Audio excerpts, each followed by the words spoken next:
Hello, everybody, and it's Sunday evening, and welcome to another edition of Butch on Sports.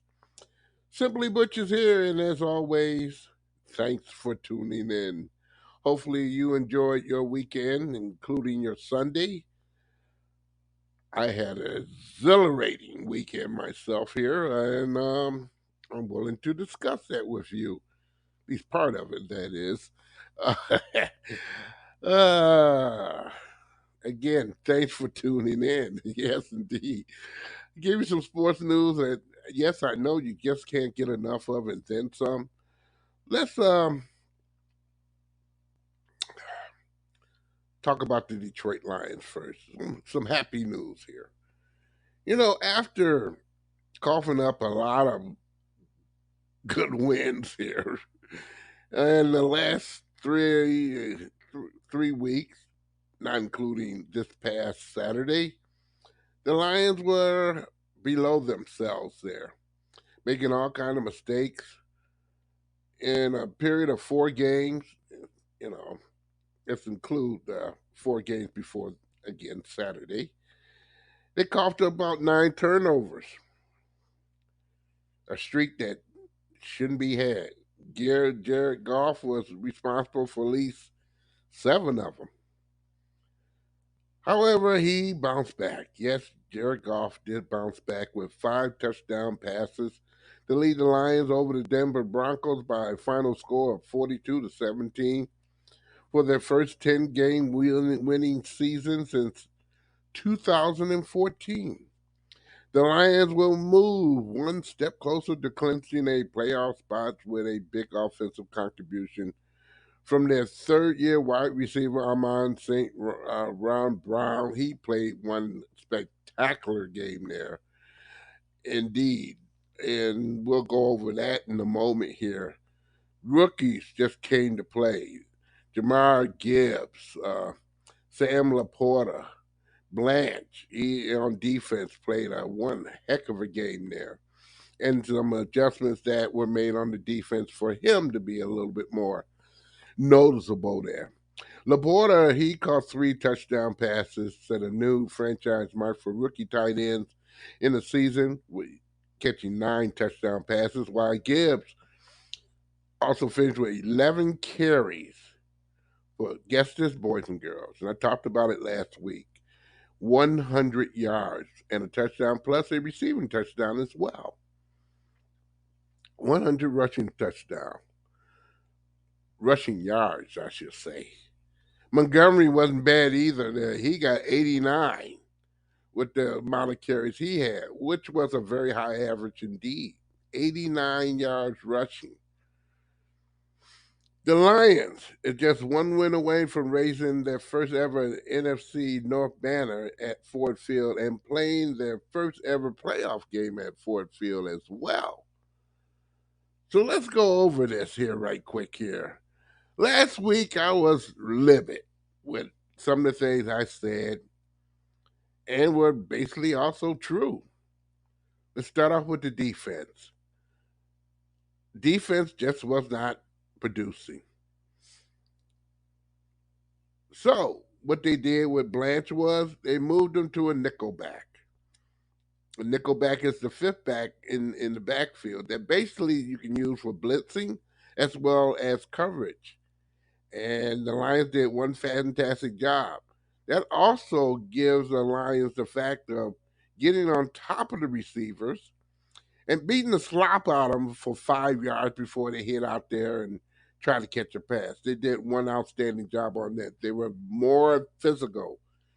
Safeties, cornerbacks, they were physical. And that really set a tone for Denver and what they had to do on offense there. Not too much. They cut out a lot of stuff there. On offense, I talked about the running game. Well, the Lions' running game was, to me, very, very good. The week before, if you average out the running total for both Montgomery and Gibbs, they're about 6.6 yards per carry. That's unheard of. That's an average that you could just take to the bank. And you continue to feed them. That's a lot of first downs. The Lions did that in this particular game. The total rushing yards were 242 rushing yards. Come on now, kids. That's a recipe for some good home cooking. And when I say home cooking, the Lions getting their first opportunity of getting in the playoffs, being able to do their thing at home, a home game.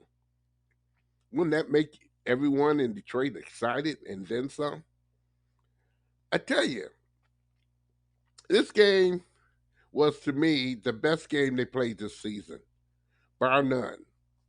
And it was on national TV, which they call national TV, and I don't say it's national TV. The NFL Network carried the game.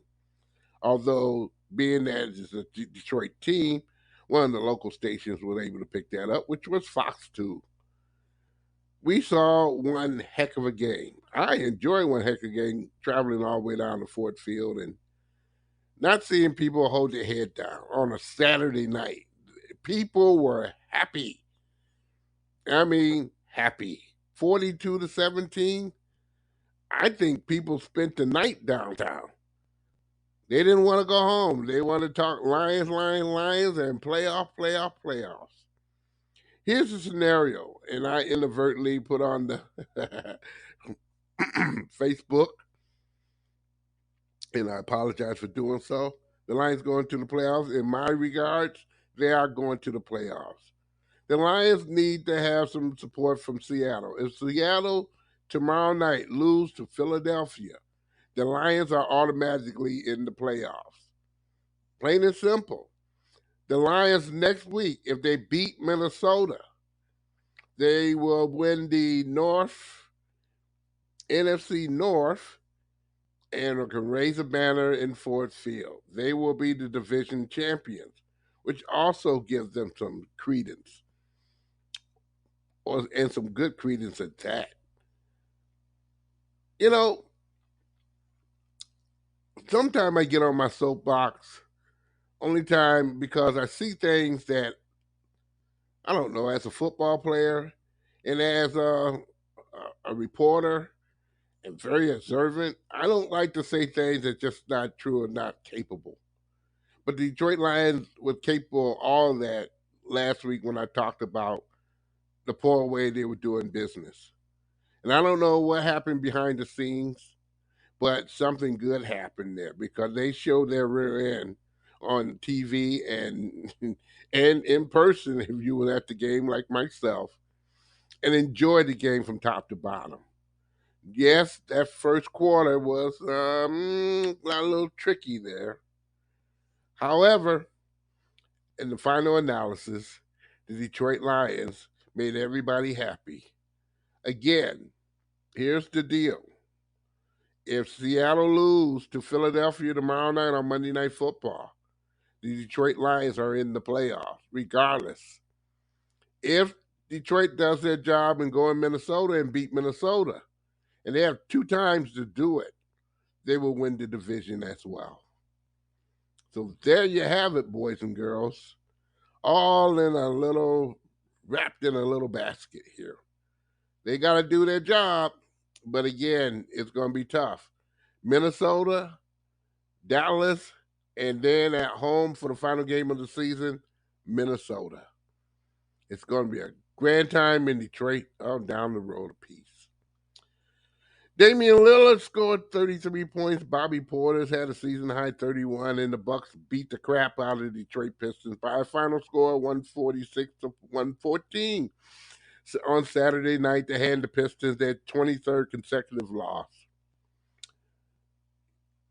I watched the game on Friday, boys and girls. I watched them playing the Philadelphia 76ers with the history on the line because that was the record that they tied. It was very unwatchable the whole doggone game. 21 turnovers. Their season second highest total of this season in resulting in the most sloppiest game I ever saw. No defense was played, sloppy ball handling and passing. And a lot of it has to do with the coaching of the Detroit Pistons. He has to take a mulligan on that one. And I'll give him one. But he has to clean that on up. The money that the Detroit Pistons offered this man was ridiculous. For someone who has supposed to have a reputation of being able to deal with the players and bringing the best out of them. Monty has to do a better job. And his coaching staff has to do a better job as well. Now, I don't know if they're trying to flop the season or whatever it may be, but that's on the general manager and the owner, who has been non existent through this whole doggone situation here. And it's funny because the owner I would somewhat be disturbed of paying for something that's not profitable to the home team Detroit Pistons unless he has something else in mind. So the next time he's in Little Caesars Arena throwing shirts in the crowd and whatnot, like he's having a good time, I can't believe it. Pistons stink. Okay, let's move on. We already established that. By the way, NBA legend Kareem Abdul-Jabbar, he fell and broke his hip at a concert on Friday night in Los Angeles, according to multiple reports. The 76-year-old Kareem Abdul-Jabbar went surgery on Saturday night. TMZ was the first with the news, citing the statement from Abdul-Jabbar's longtime business partner, Deborah Morales. It's unclear what Abdul-Jabbar was attending. I don't know. They didn't mention. Last night, while he was attending a concert, I don't know what kind of concert, a private one or whatever it may be, he accidentally fell and broke his hip. He will have surgery today. Morales said that, which was Saturday, by the way, there. And I have not heard any results or any reports on how that surgery went. So we'll keep abreast of that, boys and girls. And by the way, Teddy Bridgewater, which is the backup quarterback for the Detroit Lions, told Dave Birkin of the Detroit Free Press this week that he plans to retire after the season's over to coach high school football and focus on his two sons there. 31 years old is Teddy Bridgewater, who's in his 10th season after being Jared Goff's backup. He's from Louisville, Kentucky, or should I say the University of Louisville, where he did his bidding and was a doggone good quarterback there. It means only taking up one play per season. You only have one play, and that's kneeling down, closing out a Week 5 win over the Carolina Panthers. But whatever it comes down to, Teddy Bridgewater has been a mentor to Herndon, our rookie quarterback that we did drafted, and also hopefully been a very good doggone plus to Jared Goff and the team. And we wish him well in his endeavors after the season over, which we hope is extended for quite some time. Moving right along, the Detroit Red Wings, Alex Lyons stopped 14 or 15 shots before he had to exit the game at the 6:10 mark of the second period. He appeared to be in discomfort after making an impressive twisting save. Lions were helped off the ice, replaced by fellow goaltender Willie Huso, who made 18 saves in relief and no goals. However, Detroit Red Wings lost to the Philadelphia Flyers by a score of 1-0 on Saturday night. Red Wings will play the Ducks. Yes, the Anaheim Ducks, Mighty Ducks, Monday night at Little Caesars Arena. Yes, they will. They will do that. Well, not be too much action in high school sports this week. The kids get a week off of some pleasurable week off and getting the studies together before they get that long weekend off of no school. But a lot of doggone holiday tournaments will be done. So those kids deserve it. You know, again, get out there and support those children. They could be doing a lot of hateful things, but they choose play sports to balance their scholastic.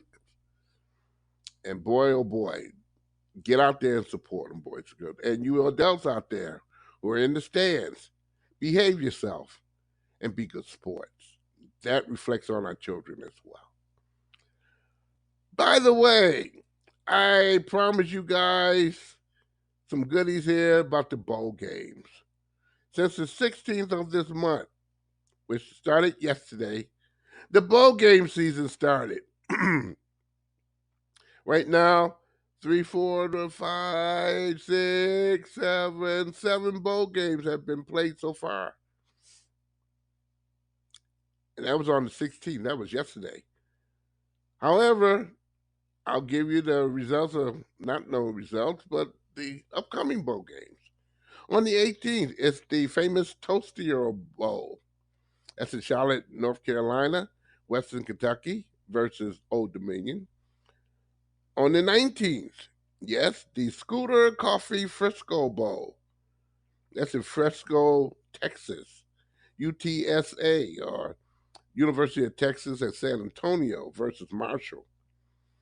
The RoofClaim.com Boca Raton Bowl from Boca Raton, Florida. USF against Syracuse. Oh boy. The Union Home Mortgage Gasparini Bowl, which Georgia Tech and UCF will take part in Tampa, Florida. Wait, there's more, boys and girls. I got more for you on December 23rd. The Camellia Bowl, Arkansas State versus Northern Illinois in Montgomery, Alabama. Same date on the 23rd. The Birmingham Bowl, Troy versus Duke in Birmingham, Alabama. Same day on the 23rd, the Lockheed Martin Armed Forces Bowl. Yes, there's James Madison against Air Force at Fort Worth, Texas. Same day on the 23rd. Boy, 23rd got a lot of bowls there. The famous Idaho Potato Bowl. Georgia State versus Utah. Some of these names are cracking me up here. Same day on the 23rd, the 68 Venture Bowl with South Alabama versus Eastern Michigan. Yes, Eastern Michigan's in a bowl. That's in Mobile, Alabama. The 23rd of December, yes, boy, we getting down to the 23rd of December. A lot of bowls on that particular day. On the Saturday, this Saturday, you can't be bored. The SRS Distribution Las Vegas Bowl. Utah versus Northwestern. That's at Las Vegas, Nevada. Also on the 23rd, the Easy Port Hawaiian Bowl. Coastal Carolina versus San Antonio State in Honolulu, Hawaii. We give a little break here to the 26th. That'll be on a Tuesday. The Quick Lane Bowl. I know you can't wait. And Detroit, Michigan at Ford Field. Bowling Green against Minnesota. Same day on the 26th, the Serpro First Responder Bowl. Texas State versus Rice in Dallas, Texas. 26th, again, the Guaranteed Rate Bowl. This is in Phoenix, Arizona. Kansas versus UNLV. On the 27th, yes, we move on off that date. The 27th, the Military Bowl presented by GoBowling.com. Virginia Tech versus Tulane in Annapolis, Maryland. The Duke Mayo Bowl. That's that mayonnaise that you find in the supermarket. They got a bowl. On the 27th of December, North Carolina against West Virginia in Charlotte, North Carolina. Also on that date, the DirecTV Holiday Bowl, Louisville versus USC in San Diego, California. Still on that date, the 27th, the TaxAct Texas Bowl. That's Texas A&M versus Oklahoma State in Houston, Texas. We'll move on down to the 28th Boys and Girls, the Wasabi Fenway Bowl at Fenway Park in Boston, Massachusetts. SMU versus Boston College. The Bad Boy Moore Pinstripe Bowl. That's a good one. What a name, huh? Rutgers against Miami in the Bronx, New York. Yes, and they'll be played at Yankee Stadium. The Pop Tart Bowl. This is one where the winner gets to eat a live Pop Tart. North Carolina State versus Kansas State, and that's in Orlando, Florida. This is getting to me here, boys and girls. The Real Alamo Bowl in San Antonio, Texas. Arizona versus Oklahoma. That's on the 28th, by the way. On December 29th, the Tax Slayer Gator Bowl. Clemson versus Kentucky in Jacksonville, Florida. Also on the 29th of December, the Tony the Tiger Sun Bowl. Oregon State versus Notre Dame in El Paso, Texas. Same date, the AutoZone Liberty Bowl, Memphis and Iowa State in Memphis, Tennessee. The Goodyear Cotton Bowl Classic, Missouri against Ohio State. That's on the 29th in Arlington, Texas. You better believe you know where that's going to be in there. In Jerry's house. On the 30th, the Chick-fil-A Peach Bowl in Atlanta, Georgia. Ole Miss versus Penn State. On the 30th, the Trans Perfect Music City Bowl. That's in Nashville, Tennessee. Auburn against Maryland. On the same date, the Capital One Orange Bowl, Georgia versus Florida State. On the same date, the 30th of December, the Barstool Sports Arizona Bowl in Tucson, Arizona. It'll be Toledo versus Wyoming. Oh boy. Now on January the 1st, and I know you just can't wait. The the the Relinquest Bowl, that'll be Wisconsin versus LSU in Tampa, Florida. The Verbal Bowl, Fiesta Bowl, that's Liberty versus Oregon. The Cheez-Its Citrus Bowl, Iowa versus Tennessee. The Rose Bowl game presented by Prudential. That'll be Alabama and Michigan. Oh boy. And of course, on that same day, the All State Sugar Bowl. That would both of those games before the Rose Bowl and the All State Sugar Bowl. Those are semifinals for the championship of college football. Texas versus Washington there, and of course on the 8th, on the Monday night, the college football playoff championship game presented by AT&T. We don't know who guys are going to be played against, but it's going to be in Houston, Texas. And wait a minute, I'm not finished. On February the 1st, the East West Shrine game, the East versus the West in Fresco, Texas. You got them all, boys and girls. I tried to tell you. I tried to tell all of you here. And yes, we did extend the show a little bit longer, but I know you needed to know. With that saying, next Sunday and the Sunday after that, that'll be Christmas Eve and New Year's Eve, we will not be on the air. I'm going to take a special weekend off to celebrate the holidays and then some. However, we will be on the Wednesdays on that week there, and possibility on a Thursday on that week with a short version of Butch on Sports on both those particulars there. Then we'll catch up with you on the 8th. Not the 8th. It'll be, I think, the 7th of January. Okay, or whatever day it may be. We'll be back on that Sunday for another edition of Butch on Sports at its regular time on Sunday and Wednesday. So if you get the schedule, we will not be on next Sunday and New Year's Eve. We will not be on those days. We'll do shows both on those Wednesdays and maybe a possibility on a Friday there or a Thursday. And if not, we'll do maybe a 5-minute version. Hey, enjoy the holidays, boys and girls. We'll be back next Wednesday, this upcoming Wednesday, with another edition of Butch on Sports. Butch on Sports is a presentation of Oh My Darling Productions. Check out Butch on Sports on Facebook, always on Facebook here. And you don't want to do that and be bothered with Facebook. You can always go to my homepage at podomatic.com. Just type in SIMPLYBUTCHTOO.podomatic.com. I enjoy your company this evening, boys and girls. Tell your friends about Butch on Sports. We'll be back with another edition of this fine show for your dining and dancing pleasures on Wednesday evening here. Again, have a good beginning of the week, and hopefully you'll check me out on Wednesday night on another edition of Butch on Sports.